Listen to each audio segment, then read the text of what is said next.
Well, tonight, correspondent Errol Barnett has a closer look at how racial disparities in Philadelphia are impacting the way leaders try to flatten the curve. There are real socioeconomic barriers when it comes to messaging in places like this in North Philadelphia. Roughly half the people here don't have access to the internet, and a majority of people in this part of town live below the poverty line. And that's why some are resorting to creative ways of getting the word out. A lot of them are vulnerable. Majida Rashid runs the Nicetown Community Development Center, a nonprofit serving 70,000 low to middle income residents in Philadelphia. We're calling them on the telephone directly.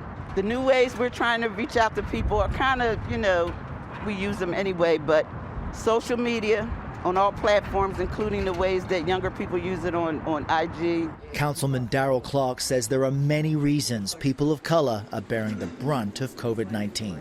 You look at all of the structural issues around all of these healthcare inequalities, all of these lower income jobs, it tends to impact individuals in neighborhoods of color a lot more than it does in other neighborhoods. And Clark says people of color tend to be on the front lines, with jobs leaving them exposed. We have individuals that are working in these jobs in retail, in supermarkets, and stores around that are still allowed to be open. Those people have to deal with the public on a consistent basis, right? They are more likely to come in contact with somebody that may be affected than other people.